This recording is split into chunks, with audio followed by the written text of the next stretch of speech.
ఏదో ఇప్పుడు 15 సంవత్సరాలు గ్రామ పంచాయతీ సిబ్బంది కూడా జీవనోపాధి అంటారు కాబట్టి వాటర్ మీదనే ఉంటా అంటాడు సార్ వాడు. తయారు చేసి రెడీ చేసిన 10 ఇయర్స్ వెంకటేష్ వెనకెందుకుంటారు అమ్మకన్నా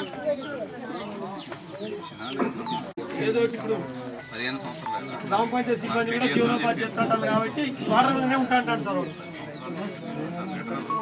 తయారు చేసి రెడీ చేసిన 10 ఇయర్స్ వెంకటేష్ వెనకెందుకుంటారు అమ్మకన్నా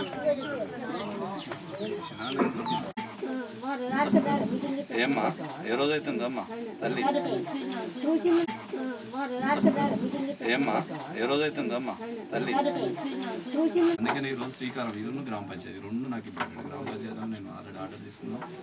ఇదేమో ఫౌండేషన్ వేసిన ఈ విషయం 100% సార్ మీరు ఒక్క నిమిషంలో ఇస్తాడు సార్. ఇప్పుడు కేసీఆర్ అంత తొందరగా ఇస్తాను.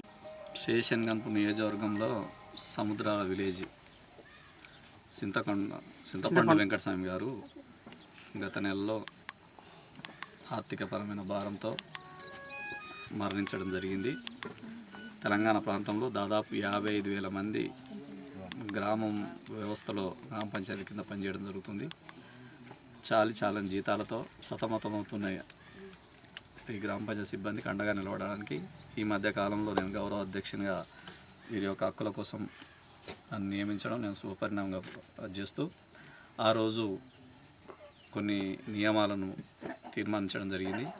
ముఖ్యంగా తెలంగాణ ప్రాంతంలో ఉన్న ప్రతి గ్రామ పంచాయతీ సిబ్బందికి అండగా ఉండాలని ఒక అంశం. అందరూ కూడా 90% కూడా బలహీన వర్గాలు ఎస్సీ ఎస్టీకి సంబంధించిన వాళ్ళు, గొంతు లేని వాళ్ళు, అమాయకులు, ఇల్లు లేని వాళ్ళు, చాలామంది కూడా వితంతులు, సమాజంలో ఏది లేని వారు మాత్రమే 500, 1000, 1500 జీతంతో ఎక్కువ గంటలు పనిచేస్తున్నారనే దృష్టితో నేను గత కాంగ్రెస్ ప్రభుత్వం నుండి కూడా పోరాటం చేయడం జరిగిన విషయం అందరికీ తెలిసిందే. నేషనల్ కమిషన్ ముందు కూడా నాయకత్వంలో ప్రియతమ ముఖ్యమంత్రి నాయకత్వంలో తగు న్యాయం చేయడానికి ఒక కమిటీ నియమించడం జరిగింది.